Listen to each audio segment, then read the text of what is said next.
Now it's time to look at cases of fall rise intonation, and this is when it's one unit. Okay, it's not some fall and then a rise later. It's one piece. Now, when we're talking about fall rise or rise fall combinations, these are actually usually a combination of structural and emotional intonation, and we really can't separate them out here very well. Now, the most important key thing to understanding and feeling how a fall rise pattern works in American English is that you have to have one key concept: a pullback. All cases and all contexts of fall rise in some way will have a pullback effect. So the pullback effect is working under the surface, but the exact case that we're talking about, like using it in commands with an implied warning, or using it to help show more politeness, or using it to show hesitation, all of these cases, as well as the specific context, will use that pullback effect in some way, even if they don't seem directly connected on the surface. Now, because of that, because this is so important, first we want to build that understanding of what's happening under the surface, and we're going to do that in a few different ways. First, I want to give you some key images that you can focus on, and then we're going to look at some related words and phrases in the subconscious mind of a native speaker that are tied into what's going on here. And this is directly relevant to the intonation. It helps inform why the intonation works with the underlying intonation system. So please do not skip this part. I know some of you would just want to get straight to the intonation examples. This is important. It's going to be well worth your time. So the first example I want to give you, and this is going to be probably the core, most important key example. Imagine a car that's driving through the city. Okay, it's going a pretty decent speed, and then all of a sudden, a black cat runs out in front of the car, and the person doesn't want to hit the cat, so they hit the brakes, and what does the car do? Well, it has this forward momentum, so it goes, This is how fall rise works. There's some sort of pointing down on the thing we're talking about, and then there's a sort of lifting off of that. If we use a simple fall, like to complete a statement, I like dogs. It's a very firm, complete fall, usually falls all the way off the cliff, feels very solid. When you do a fall rise, you're going to do a partial fall onto that thing, and then lift off of it a little bit. That's the rise part. Now this has different effects depending on the exact case and context, but it's kind of like saying this, but, or depending on the case and context, it might be this and, or it could be a mix of both. We can actually have a couple different things happening at the same time. That's all going to become clear as we go through all the examples in different cases. Now the second image I want you to have in your mind, let's say that you and I are both on the sidewalk. I'm behind you, and you start crossing the street. Now you don't see that there's a car coming. The car is going to hit you. I see the car, so what do? I grab your shirt and I pull you back so you don't get hit by the car. Now this is literally pull backward. So we have pulling, we have pushing. In addition, pull back, push forward, right? They tend to be connected together. Now, in one sense, we can look at this as I stopped you from getting hit by a car, right? I stopped your forward momentum and prevented a negative consequence, which is one of the cases we're going to see in a way. You can also, going back to that car example, you can kind of see that it's the same thing. You're firmly moving forward each step, right? You take one step forward and your foot gets firmly planted on the ground. That's like a fall, right? A regular fall intonation. But then I grab you and pull you back. It's like I'm lifting you up off of that firm footing. Stops your forward motion. Okay, does that make sense? I want you to focus on that image and concept of forward motion, lifting off. You should already be able to see how that basic concept can create a feeling of uncertainty, because instead of being firmly planted on the ground, or lifting back off. Now there are a couple deeper things under the surface that are related that might not seem so obvious or directly connected that are equally important for you to help build this feeling of what's happening with the intonation. First is a phrase we have, to pull your punches. Now obviously when you punch, you push forward. You don't punch this way, right? That doesn't work. So it's not literally pulling a punch. But what does this mean? If I am attacking you, okay, it doesn't have to be physical, but we're going to stay with the physical for now. So if I'm attacking you, I'm trying to punch you, okay? I'm trying to seriously injure you. This is a serious fight. I'm aggressively attacking you. I'm putting energy and force into fighting you. What I'm going to do is I'm going to use my strength. I'm going to use all my strength to, bam, try to knock you out, right? So you can think of this as complete, right? It's this sort of forward motion, I'm trying to reach that point where it completes that land. I hit, contact, bam, okay? It's a little abstract.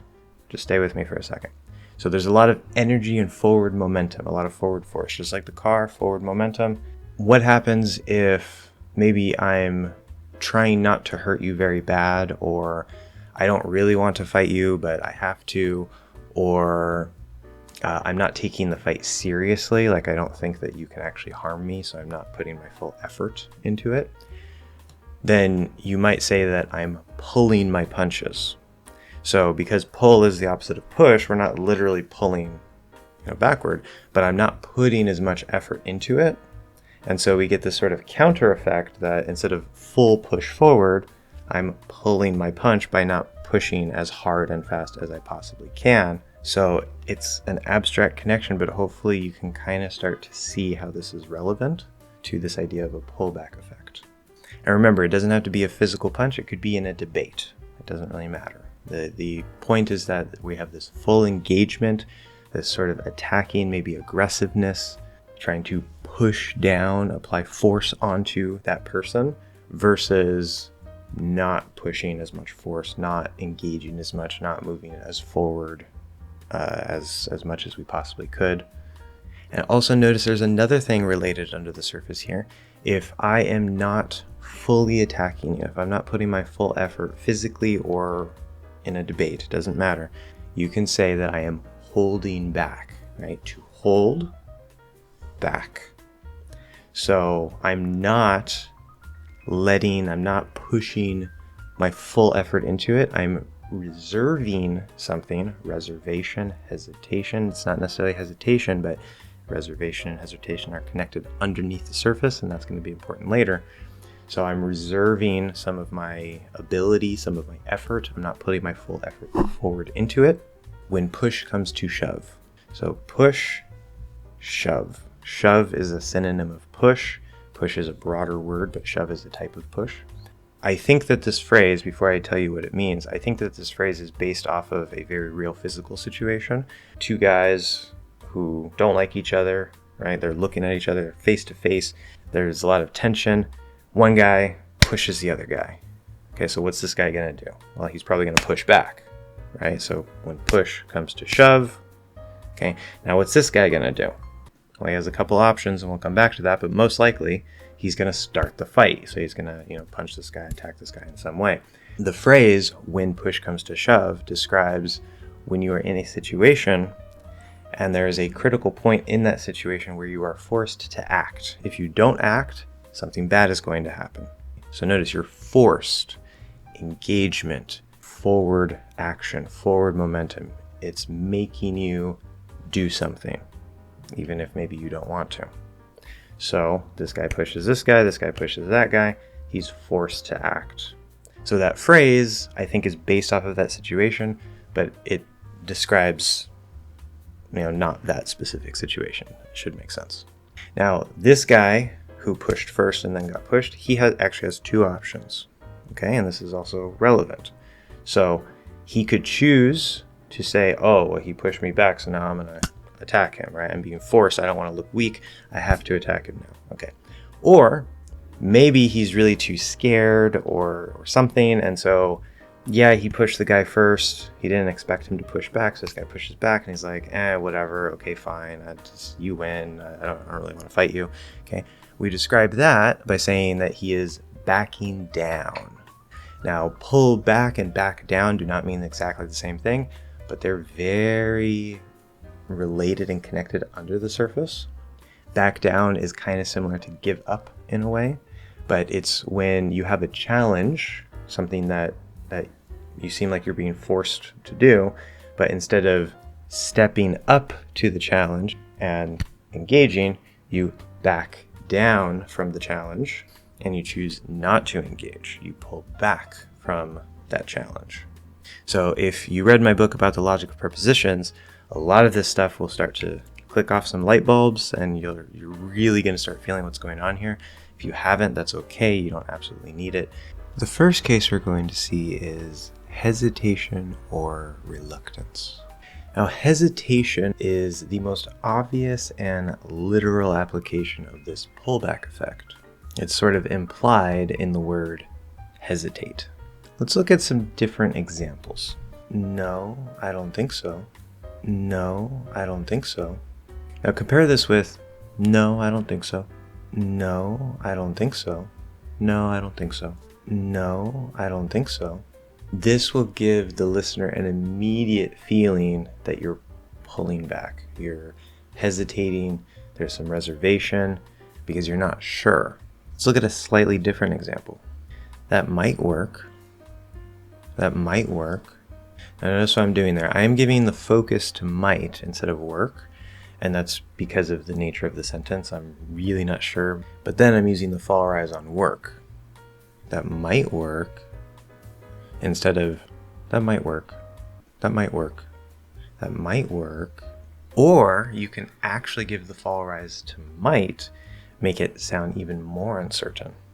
That might work. That might work.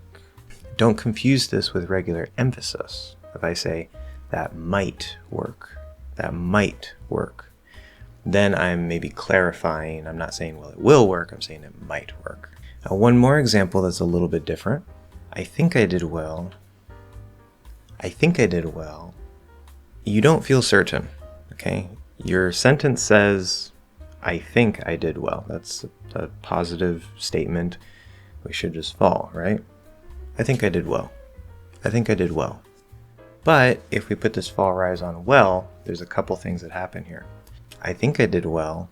What's happening is we're giving this feeling of uncertainty by doing a short fall and then pulling off or pulling back a little bit, right? Instead of letting it completely fall and feel firm. But at the same time, what we're also doing is that rise can function like a regular rise to show that there's more information that is implied that we're not actually saying. So it's like an arrow that points to more information, kind of like in a list.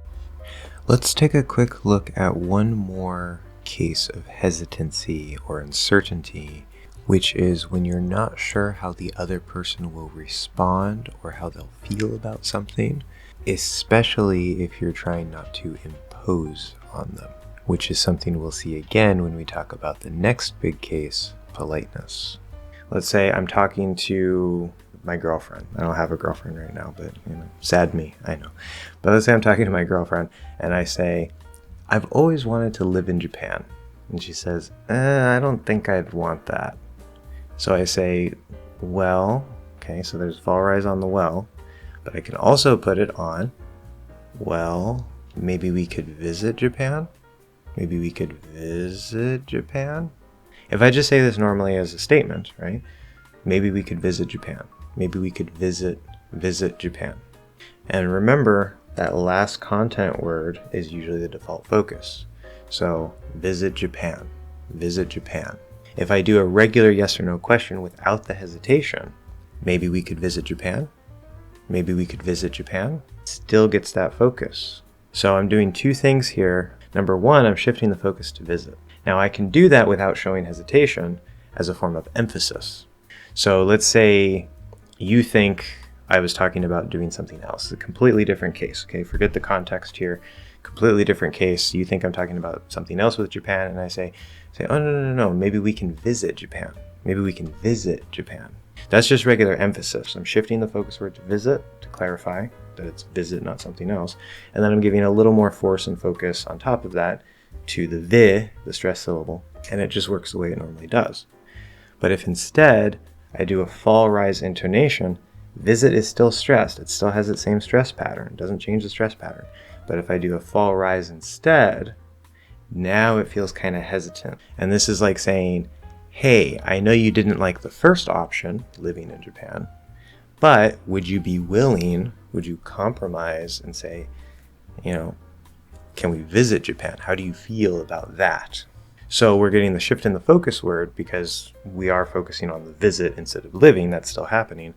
But because I'm hesitant and I'm not sure how they feel or how they'll respond, I can use that fall rise in addition to shifting the focus word.